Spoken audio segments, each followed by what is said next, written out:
makin kita peka terhadap nikmat, makin melimpah Allah kasih. Nah, Allah subhanahu wa ta'ala berkata kepada para malaikat pembagi rezeki, lapangkan rezeki hambaku ini, karena kalau engkau lapangkan, dia akan bersyukur.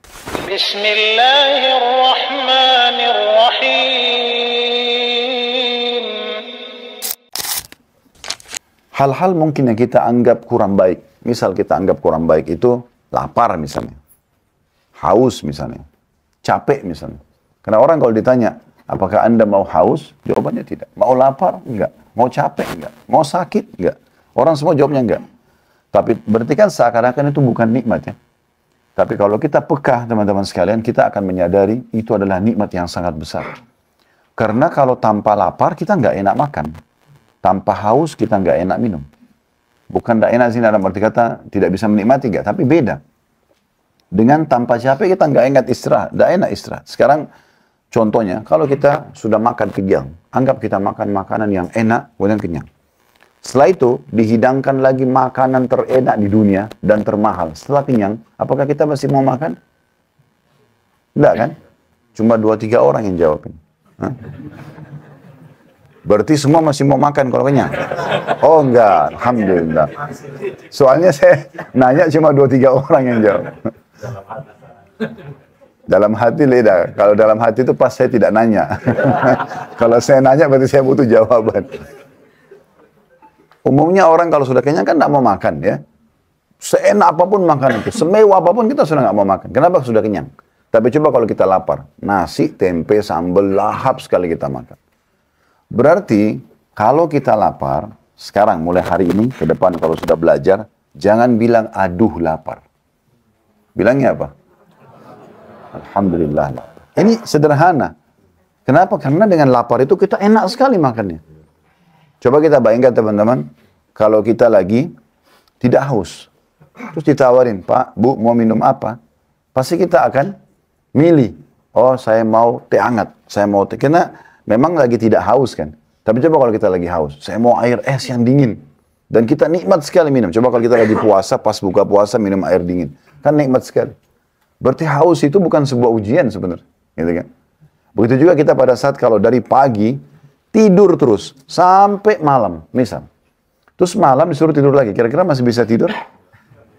Coba kita kalau dari pagi, aktivitas, sampai menjelang maghrib atau isya, aktivitas, malam kita diberikan kesempatan tidur.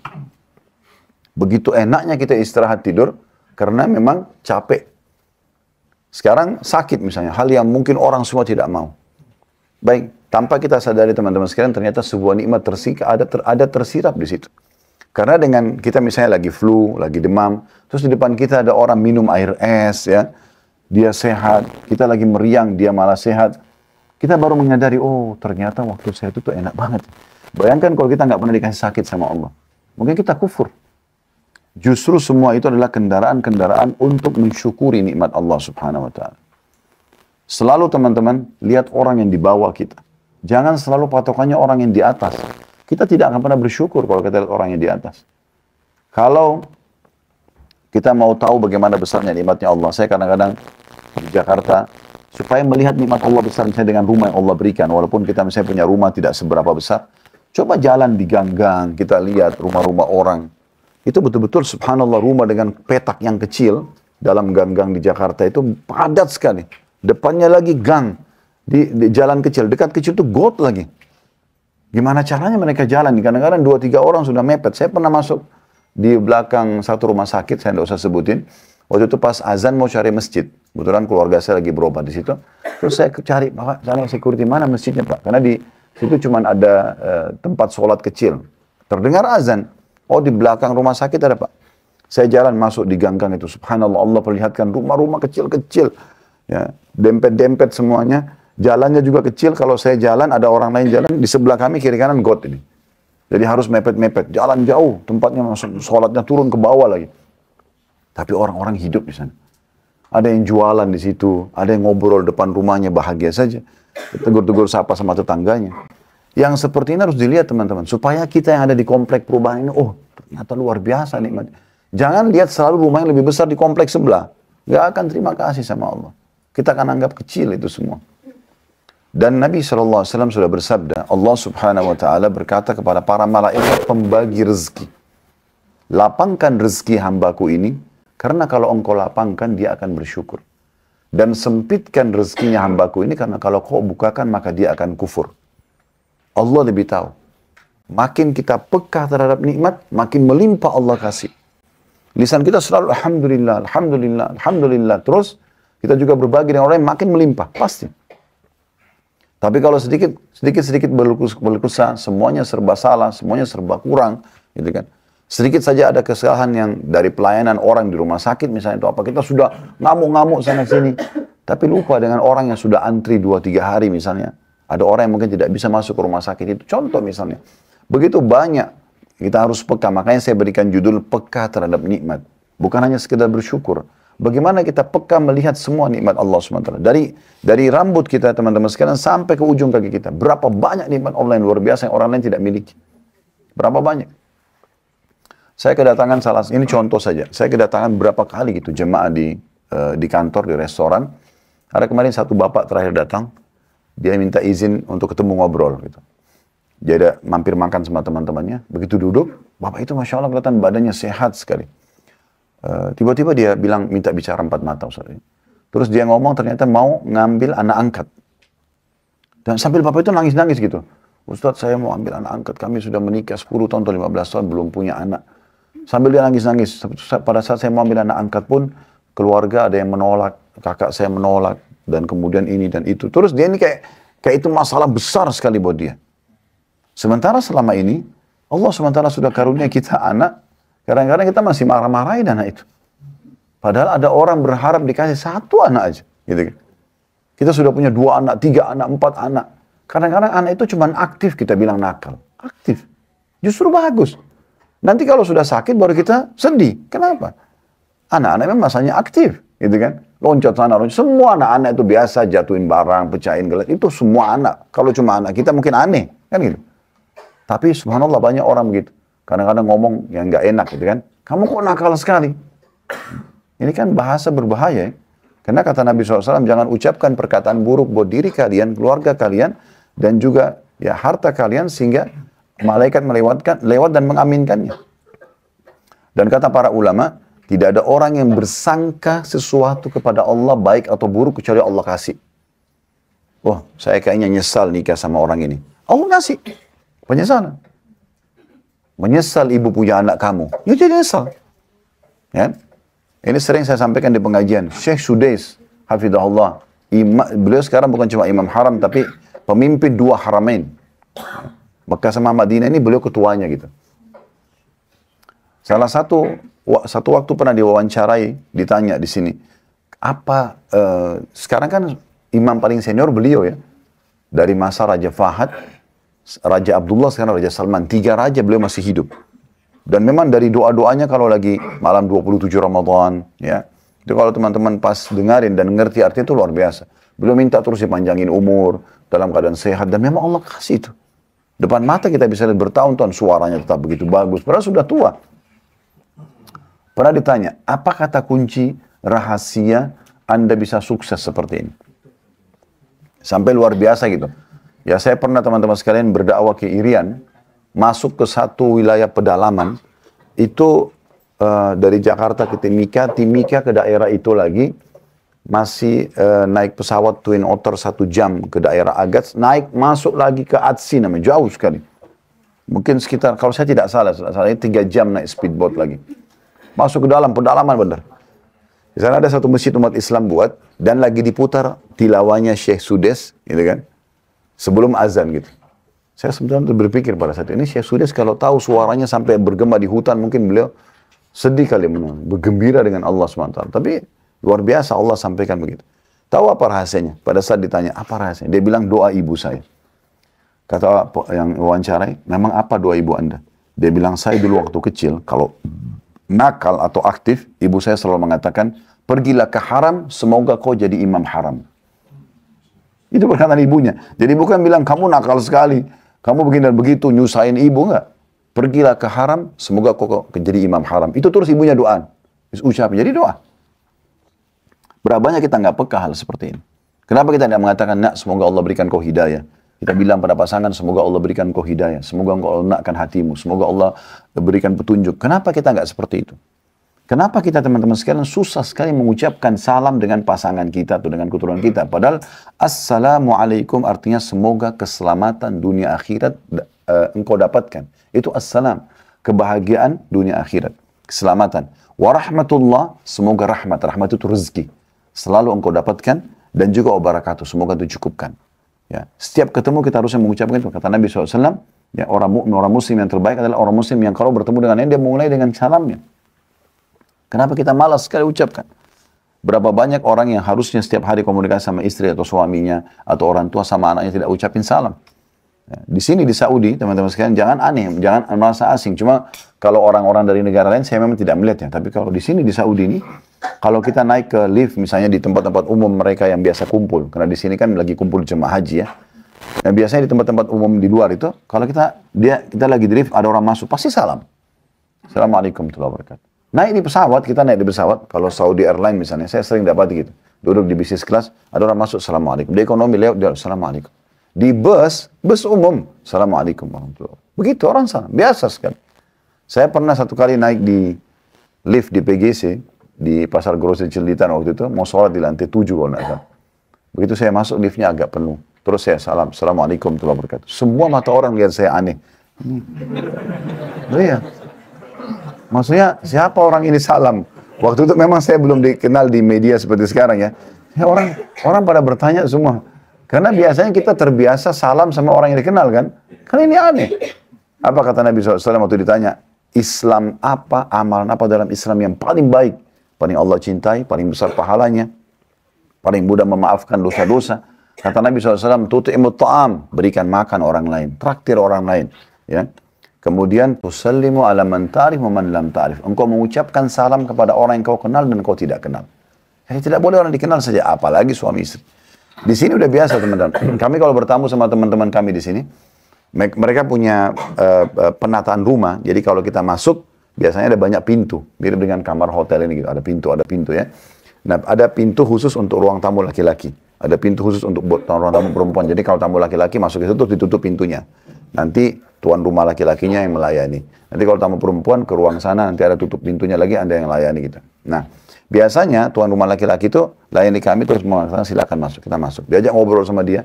Kalau istrinya sudah siapin makanan, ada biasa mereka tekan tombol bel dari dalam rumahnya, itu keluar suara belnya di ruang tamu kita, terus suaminya sudah tahu berarti makanan sudah siap. Atau diketuk pintu misalnya. Kalau makanan sudah siap tinggal diambil. Maka biasanya tuan rumah ini, dia keluar nih. Tadi waktu dia sambut kita salam masuk rumah, dijawab sama dia. Kemudian dia masuk ke sana, diambil makanan, cuma bawa makanan dari dalam rumah masuk ke ruang tamu lagi, salam sama kami. Assalamualaikum. Padahal ini dari ketemu ngobrol nih. Begitu luar biasanya. Berapa banyak kita ngobrol sama istri, sama suami tiap hari, nggak mau salam. Saya kadang-kadang jalan sama ikhwan, Assalamualaikum. Dia nggak salam, dia angkat telepon istri, langsung to the point bicara. Ya akhi, salam dulu. Antum sedang doakan, Assalamualaikum, semoga kebahagiaan, keselamatan dunia akhirat. Warahmatullah, ya, semoga rahmat Allah, juga rezeki Allah, wabarakatuh. Dan berkah Allah selalu bersamamu. Ini doa yang luar biasa gitu. Dan usahakan kalau salam, lengkap. Lengkap itu. Assalamualaikum warahmatullahi wabarakatuh. Begitu. Nggak usah ringkas-ringkas. Ya. Kalau tulis wae ringkas-ringkas gitu. Ya. Ya. Jadi tulis lengkap gitu. Ucapkan lengkap. Assalamualaikum aja. Oke. Dapat berapa kalau Assalamualaikum? 10. Kalau tambah warahmatullah, 10 lagi. Wabarakatuh 10 lagi. Itu terjadi di masa Nabi SAW.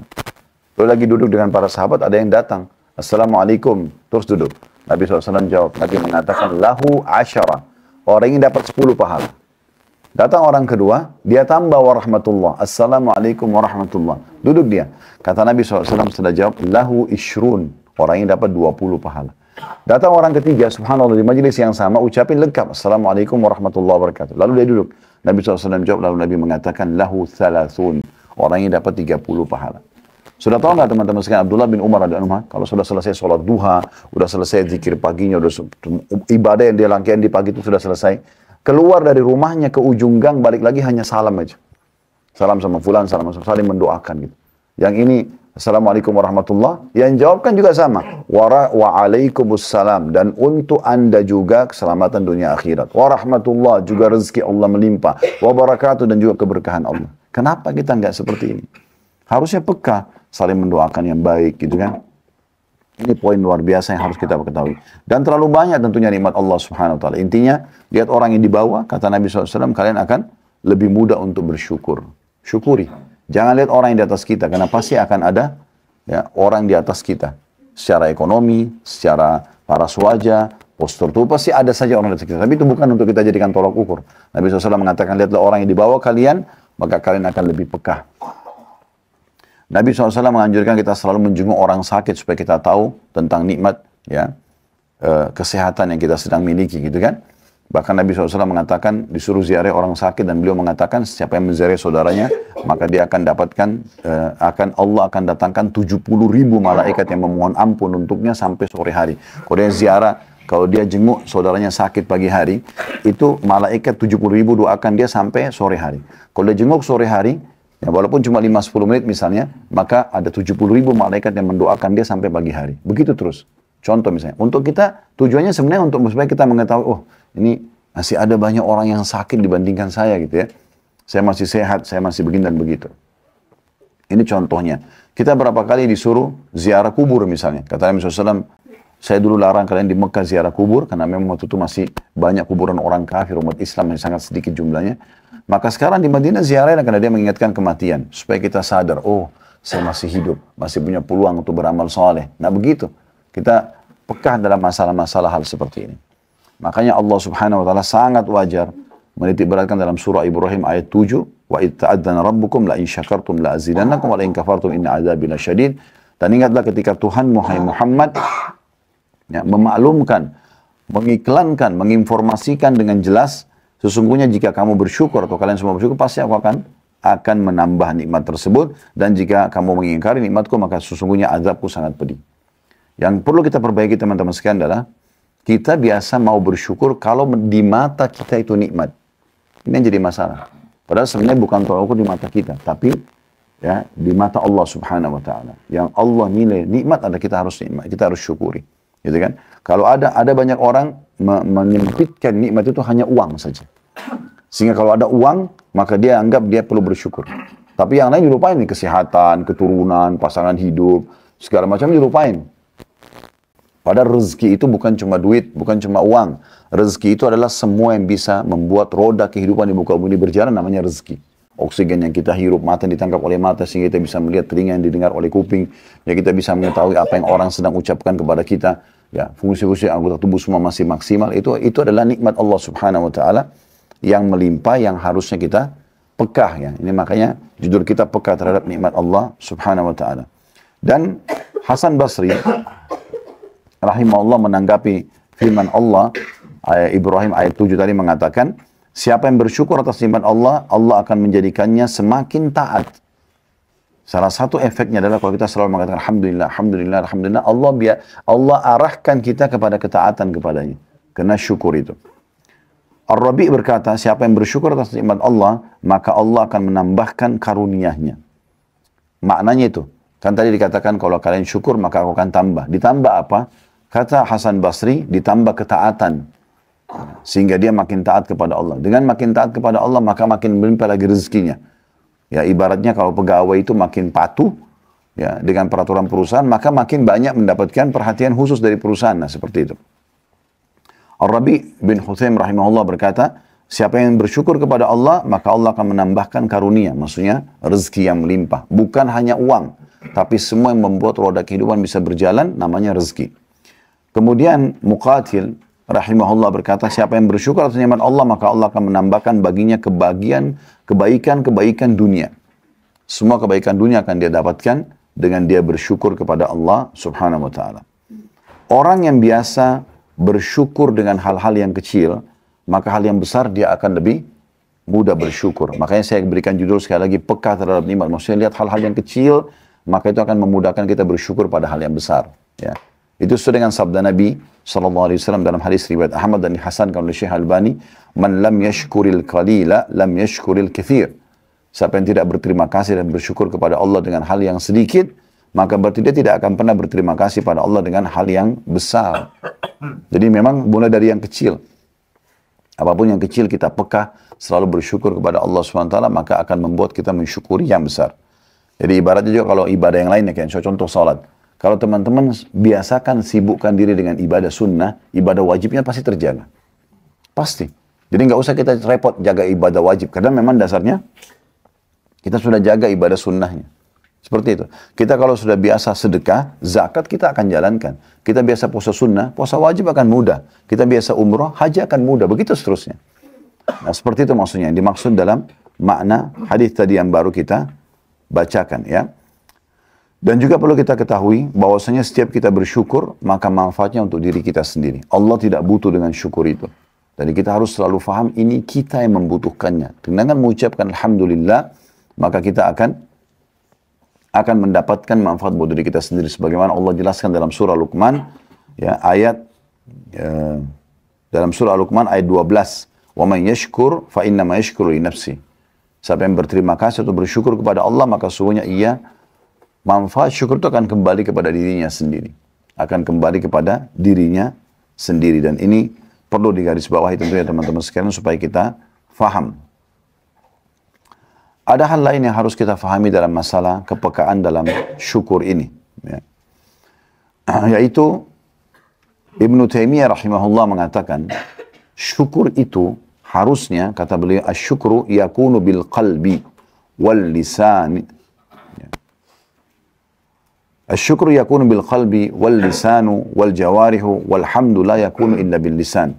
Syukur itu harus dijalani dengan 3 anggota tubuh. Ya. Dengan hati, kita yakini itu adalah semua nikmat dalam hati kita. Kemudian lisan selalu mengucapkan, dan yang tidak kalah penting, seluruh anggota tubuh juga ikut. Nanti kita jelaskan masalah anggota tubuh ini, ya. Adapun ya, alhamdulillah, maksudnya puji-pujian saja, itu hanya dengan lisan. Jadi kalau mau dianggap orang itu bersyukur, dia harus 3 hal yang dilakukan. Ya, hatinya meyakini itu adalah sebuah nikmat. Jangan dia pungkir dalam hati lalu lisannya mengatakan alhamdulillah, enggak. Memang dia tahu ini adalah sebuah nikmat dalam hatinya, kemudian dia ucapkan dengan lisannya. Lalu ini yang tidak kalah penting, anggota tubuhnya dipakai dalam ketaatan. Tidak pantas teman-teman sekalian, kita ini sudah diberikan kesehatan oleh Allah, mata kita terang, telinga kita bisa mendengar dengan baik, semua anggota tubuh baiklah.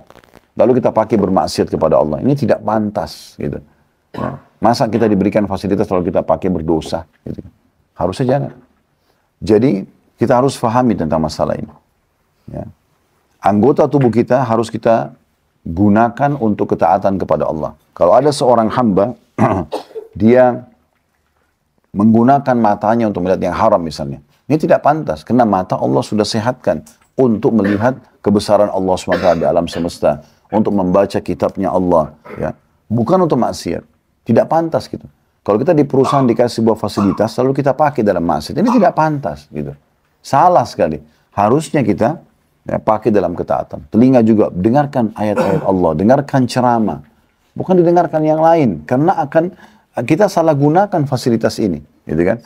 Lisan juga Allah kasih, suara kita ada, mungkin misal Allah kasih suara merdu, atau kita masih bisa berbicara, tidak bisu, maka dipakai untuk nasihat, untuk perkataan yang baik, minimal yang mubah, nanyain kabar orang misalnya, bukan untuk ghibah, bukan untuk nyakitin orang lain, nah seperti itu. Nah itu yang dimaksud dengan menggunakan anggota tubuh dalam ketaatan kepada Allah Subhanahu wa Ta'ala. Dan kalau ada orang menggunakan fasilitas yang Allah berikan pada kemaksiatan, buat dosa, ya. Terutama teman-teman, saya nasihati diri saya dan teman-teman sekalian. Ini kita sudah haji. Allah sudah perlihatkan kita bagaimana kita ibadah kepadanya, dipilih dari para hamba-hambanya, dijanjikan dengan janji yang banyak. Jangan pulang dari haji ini kembali kepada pelanggaran ini. Ini sayang sekali.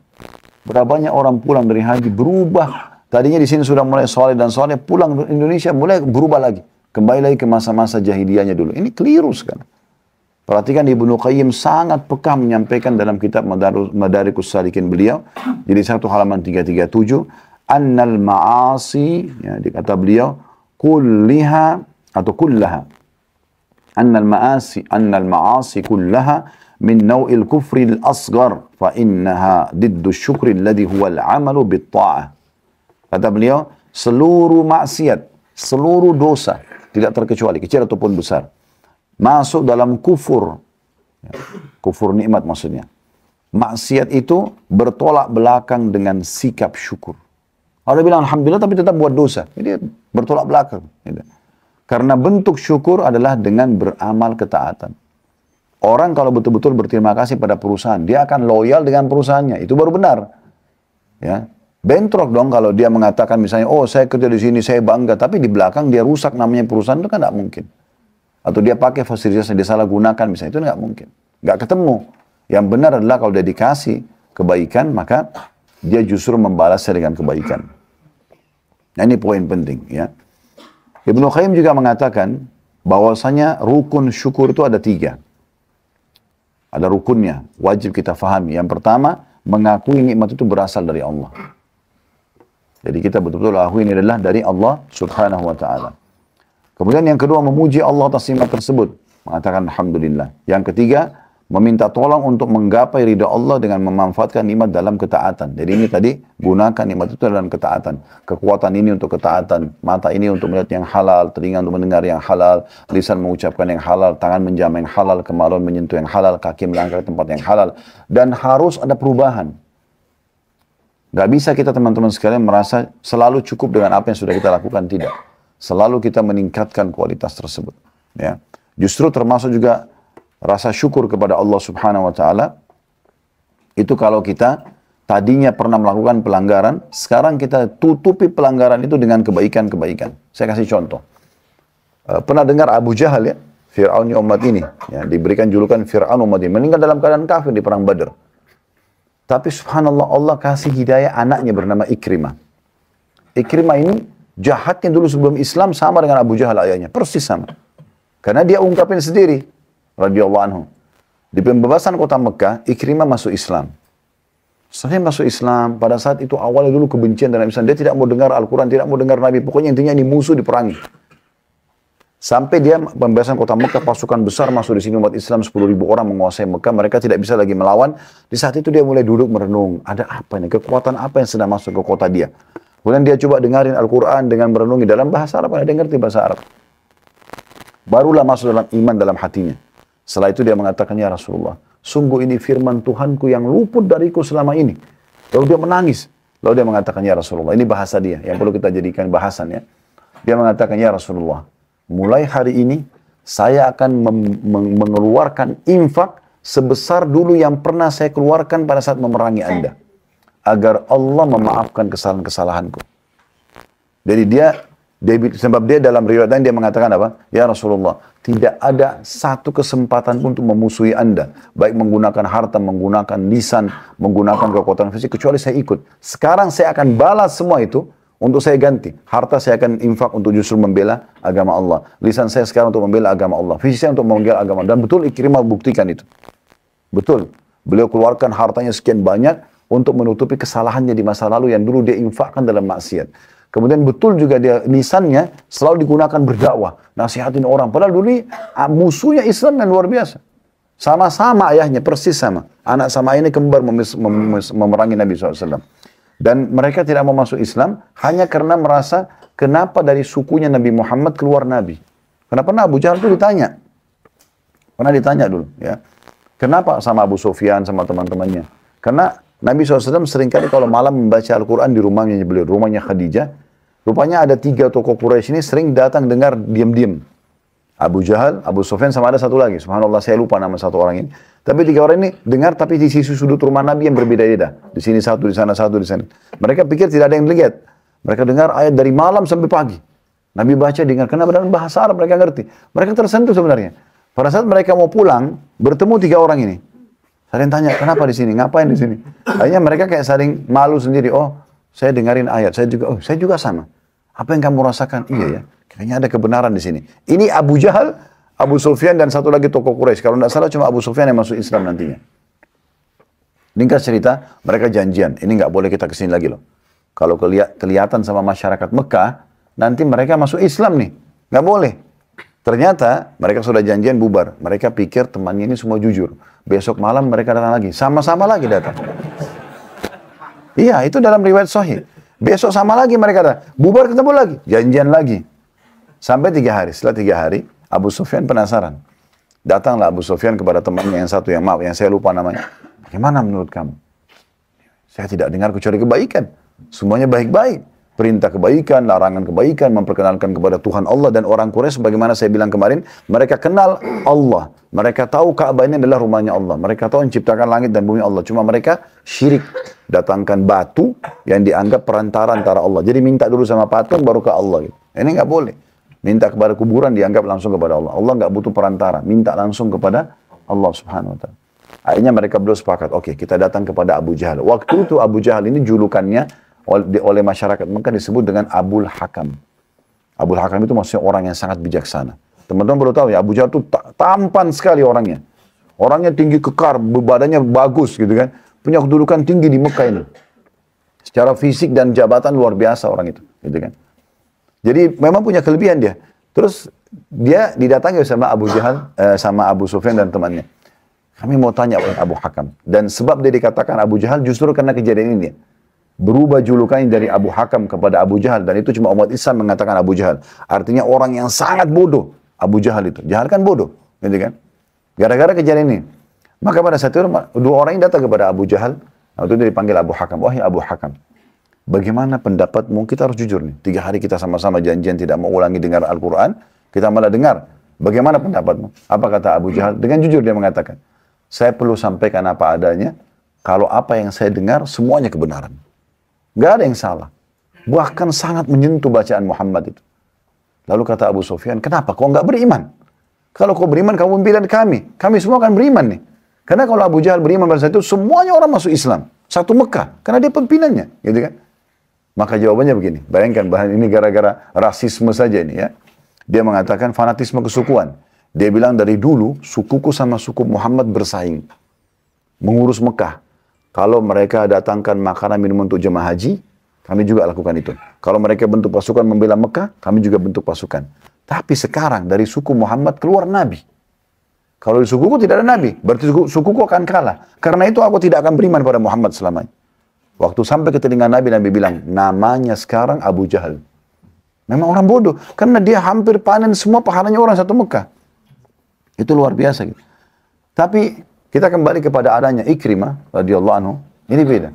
Dia tahu nih apa ayahnya bilang, perangi Nabi dengan lisan, iya, caci maki Nabi, salahin Nabi, katain penyihir, bayar orang-orang penyair untuk melantunkan menghina-hina Nabi. Kemudian juga secara harta, semua yang bisa dikeluarkan harta untuk memerangi Nabi dan Islam dikeluarkan. Tambah lagi fisik, perang Badar, Ikrimah ikut bersama ayahnya Abu Jahal, untuk ayahnya terbunuh. Ya. Di perang Uhud juga ikut. Ya. Sampai di perang Khandak juga ikut. Nah terakhir pembebasan kota Mekah baru dia masuk Islam. Kata Ikrimah, ya Rasulullah, saya baru saya peka mendengarkan firman Tuhanku yang selama ini luput dari aku. Sampai dia nangis karena dengar Al-Quran. Dia bilang, mulai sekarang saya akan mengembalikan semua, menutupi kesalahan saya itu dengan ini. Dulu kalau saya memerangi Anda dengan lisan, mulai sekarang saya akan mendakwahkan Islam itu. Kalau dulu saya perangi dengan harta, sejumlah berapa harta saya keluarkan, saya akan berinfak jalan Allah sebesar itu. Dan saya juga akan membawa fisik ini untuk di jalan Allah. Dan ternyata betul, Ikrimah radhiyallahu anhu terbunuh mati syahid. Ya, terbunuh mati syahid dalam salah satu peperangan. Jadi memang teman-teman dari kisah ini yang perlu kita sampaikan adalah bagaimana seseorang kalau nikmat Allah melimpah pada dia, jangan gunakan pada kemaksiatan. Kalau pernah digunakan dalam kemaksiatan kesehatan ini, mata, telinga, segala macam, harta kita yang melimpah kita pakai maksiat, sekarang harusnya kita balik setelah faham ini. Tidak boleh lagi. Kita harus gunakan semua itu dalam ketaatan kepada Allah SWT. Balik keadaan sekarang. Kalau dulu kita biasa mengajak orang buat maksiat dengan melimpahnya nikmat pada kita, kita sekarang balik dakwahi mereka. Ajak mereka pada kebaikan. Tinggalkan semua. Karena kalau tidak, berarti kita kufur terhadap nikmat Allah Subhanahu Wa Taala. Terlebih lagi saya mengajak diri saya dulu, supaya saya bukan cuma orang mengucapkan, tapi juga yang pertama mengamalkan, baru teman-teman sekalian. Terutama pulang dari haji. Pulang dari haji ini pulang dari ibadah. Sayang sekali kalau pulang dari sini kembali kepada hal-hal yang salah lagi. Belajar, bertanya pada orang ahlinya, apakah ini salah atau tidak. Kalau salah tinggalkan karena Allah Subhanahu Wa Taala. Balik sekarang keadaan. Kalau kita dulu selalu mengajak traktir teman-teman kita pada kemasan, sekarang kita balik traktir mereka dalam kebaikan-kebaikan, gitu kan? Ajak mereka hadiri pengajian mana, ya, ajak mereka umroh dan haji. Kita bukan lagi ajak mereka ke diskotik, ke tempat-tempat maksiat, bukan. Kita harus tinggalkan semua itu. Dan kita harus tutup dulu nafkah yang kita keluarkan untuk maksiat itu. Yang sekarang kita ganti dengan ketaatan supaya itu dimaafkan sama Allah.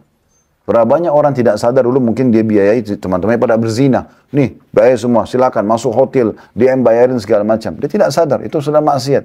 Sekarang taubat kepada Allah harus dia keluarkan nafkah sebesar itu untuk menutupinya dengan ajak misalnya orang umroh, orang haji, orang ke taklim misalnya dan seterusnya. Ada Masya Allah di antara jemaah kita yang pernah hadir di Uhud, setelah pulang mereka mulai ikut ke pengajian-pengajian, terutama di Blok M hadir. Saya ada yang datang di Tablik Akbar, Masya Allah datang dari kota-kota yang cukup jauh. Biaya teman-temannya, kerabatnya untuk tiket pesawat, ada yang sewa bus lengkap, datang ke pengajian. Semua itu mungkin karena mereka sudah menyadari, oh dulu saya sudah salah nih dalam menggunakan harta kepada maksiat. Sekarang saya akan balik itu untuk kepada ketaatan kepada Allah SWT. Ingat ya, karena nikmat Allah itu pasti Allah akan tanya. Dalam sebuah riwayat Bukhari, pernah Nabi SAW lapar sekali. Beliau keluar dari rumah dalam kondisi lapar. Dalam riwayat Sahih itu dikatakan, pas beliau jalan, lewat depan rumahnya Abu Bakar. Abu Bakar juga pas keluar, tidak janjian. Lalu kata Nabi SAW, hai Abu Bakar, apa yang membuatmu keluar? Dia mengatakan, saya lagi lapar ya Rasulullah. Di rumah nggak ada makanan. Masa dulu mereka tidak ada kulkas, simpan makanan, atau ada kios-kios kayak kita sekarang bisa belanja setiap saat, atau ada belanja online, kan tidak ada. Orang kalau habis itu, hari itu habis bekal makanan, tidak ada jalan lain. Keluar cari makanan, gitu kan. Maka kata Nabi SAW, ikutlah dengan saya. Mereka lewat di depannya rumahnya Umar. Umar pas keluar juga Umar, Nabi SAW tanya, kenapa Umar kau keluar? Saya lagi lapar ya Rasulullah. Tiga-tiganya begitu kejadian. Kata Nabi SAW, ikutlah dengan saya. Lalu Nabi SAW ajak mereka berdua pergi ke rumahnya satu orang Ansar yang terkenal sangat karam, sangat mulia, sangat dermawan. Nabi SAW salam, kebetulan laki-laki pemilik rumah ini lagi keluar, lagi tidak ada, lagi ke kebun kurmanya, istrinya ada. Lalu kata Nabi SAW setelah salam, kami datang untuk menemui suamimu. Maka kata ibu tersebut, setelah jawab, Waalaikumsalam, selamat datang wahai Rasulullah, silakan tunggu sebentar saya akan panggil. Maka duduklah Nabi SAW, ibaratnya kita kalau di ruang tamunya, kemudian ibu ini pergi memanggil suaminya. Suaminya begitu dengar Nabi datang, oh Masya Allah berita gembira apa ini? Nabi tiba-tiba bertamu di rumah kita di jam seperti ini, di waktu seperti ini. Langsung dia naik ke pohon kurmanya, dia potong kurma dengan tangkainya, ya itu biasanya penghormatan luar biasa gitu kan. Dia tidak petik-petik, dia ambil semuanya lalu dibawa kepada Nabi SAW. Sambil salaman, setelah salam, segala macam, dihidangkanlah ya makanan tersebut. Dihidangkanlah kurma tersebut. Kata Nabi SAW, mungkin engkau tidak perlu seperti ini. Ya, kata Nabi SAW, cukup engkau ambil petik beberapa kurma saja. Kata Nabi SAW, kata pemilik rumah tersebut, tidak ya Rasulullah. Anda lebih pantas kami layani lebih baik daripada ini. Kemudian orang itu sembelih domba. Setelah itu dihidangkan, disuruh istrinya masak masakan yang enak sekali. Pakai roti gandum, pakai za'faran, segala macam. Intinya sangat indah makanan itu diceritakan dalam riwayat tersebut. Dihidangkanlah kepada Nabi SAW. Lalu Nabi makan bersama Abu Bakar sama pemilik rumah tersebut. Begitu sudah selesai makan, kata Nabi SAW sambil serius beliau sampaikan. Wahai saudara-saudaraku, beliau berkata pada sahabat-sahabatnya, sesungguhnya nikmat seperti ini Allah akan tanyakan pada hari kiamat. Bahkan dalam riwayat lain beliau mengatakan Allah akan tanyakan air dingin yang kalian teguk. Ya, itu sebagai nikmat disyukuri atau tidak, digunakan dalam ketaatan atau tidak. Ingat teman-teman, semua ini akan menjadi saksi pada hari kiamat. Gelas yang kita pakai minum, sendok dan piring kita pakai makan, kalau kita bersyukur dan kita gunakan nikmat itu pada ketaatan kepada Allah, mereka akan jadi saksi hari kiamat. Sebaliknya, kalau kita pakai ini semua dalam kemaksiatan kepada Allah, orang masuk kamar hotel berzina, maka ranjangnya itu adalah makhluk Allah, lampu adalah makhluk Allah, air yang dia pakai cebok adalah makhluk Allah, akan jadi saksi semua hari kiamat. Ya, akan menjadi saksi kalau si fulan lagi berbuat ini dan itu. Makanya dalam banyak ayat Al-Quran dikatakan sesungguhnya penglihatan, pendengaran, itu sekarang semua akan diminta pertanggungjawaban hari kiamat.